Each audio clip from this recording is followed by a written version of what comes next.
Welcome back to these YouTube clips about learnings, not resolutions, and how they are less guilt inducing and actually much more effective. And we're up to 2023. What were the learnings for me from 2023? Well, I think I could sum it up by saying, trust the guide. When I look back on 2023, I realized that something slightly unfortunate about myself, and that is I really like details. I like plans, I like strategies, I like roadmaps, I like contingency plans for the contingency plans. And 30 plus years in the NGO world will do that to a person. You learn to assess risk, you learn to prepare for problems, you think 5 steps ahead. So naturally, following God can sometimes feel mildly stressful because God has this habit of giving direction without giving details. And honestly, often when you read the Bible carefully, it's almost irritating. Because take Abraham, for example. God says to Abraham, go to the land I will show you. And that's basically it. No map, no timeline, no 5-year strategic plan. Just go, and I will show you. And I often think, well, Lord, perhaps just a little bit more information would be helpful, like left or right, north or south, how far, what's the budget, what's the accommodation situation, but nothing. And yet somehow that's how God so often works, not because he's cruel, but because he is our guide. He's not just here to give guidance. And I think that's a really crucial thing to understand. That one of the biggest things I've learned this year is to want the guide more than the guidance. Because honestly, details feel safer, but relationship requires trust. And I can find myself wanting to trust the details instead of trusting the relationship. Living in Cambodia has actually been really helpful to teach me this in a very practical way. Sometimes people here try to give me directions somewhere in Phnom Penh. And technically, they are helping, but also not really. What I actually need is someone sitting in the passenger seat beside me saying, turn left here, at the next lights turn right. And then watch out for that motorbike who's coming towards you on the wrong side of the road. And be patient with this guy. He has no idea what he's doing. And that's what I need. Not information and guidance.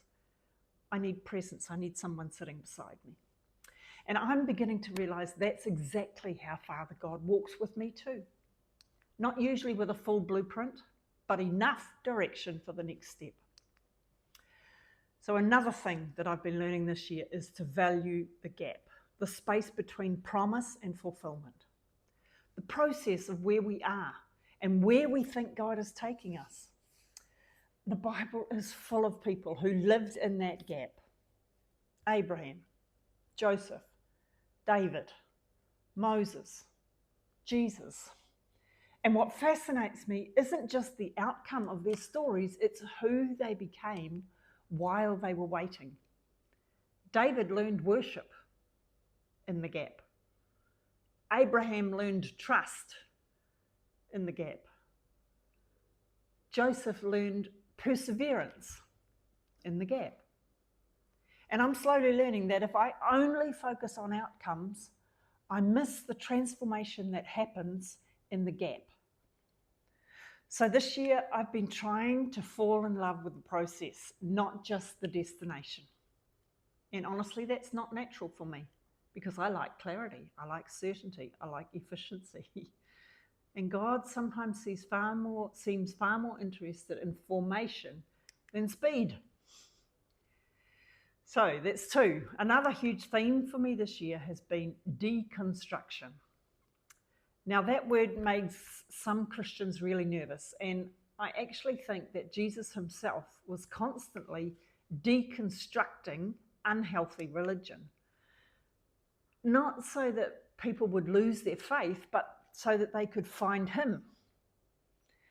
And that's become important for me too. I've spent years examining beliefs and traditions and assumptions that I accepted without ever really questioning. Not because I want less of Jesus, but it's because I want more. And I'm not interested in throwing away truth. Jesus remains the cornerstone of everything for me. But I am learning to separate Jesus from some of the unnecessary structures we sometimes build around him. And honestly, the process has been freeing and occasionally uncomfortable and sometimes hilarious. Like the day I discovered that somebody had created deconstructed Marmite on toast. Like, seriously? Apparently this involved 2 pieces of toast, a decorative smear of Marmite, and a roll of butter on a wooden board. Like, seriously, I don't care where you put the parsley. That meal is not elevated. That's just plain old Marmite on toast. And some things should stay simple. But maybe faith is a bit like that too sometimes. We need less performance, less pretending, more authenticity. And that word authentic has become increasingly important to me this year. It's one of my core values. But I deeply admire authentic people. People who know who they are, who don't need to perform spiritually or impress anyone or constantly prove themselves. There's a strength and a steadiness about authentic people that I find incredibly attractive. And I think that's because authentic people live from identity, not image. They know who they believe in and they know who they are. And that's who I want to become. Not impressive, not polished, just authentic. And maybe that connects to one final thing that God keeps reminding me of in 2023. Influence does not come from exhaustion. It comes from overflow. And for years, I unconsciously believed that being tired meant I was being faithful or fruitful. But empty tanks somehow proved commitment. But Jesus didn't model that behavior. He didn't model burnout. He constantly stepped away to be with his Father again and again. He chose replenishment before output. And I'm finally learning why. Because what truly influences people is not my exhaustion. It is the overflow of a life connected to God. And when my heart is full of gratitude and peace and worship and delight in Father God, that's what affects people. That overflows naturally.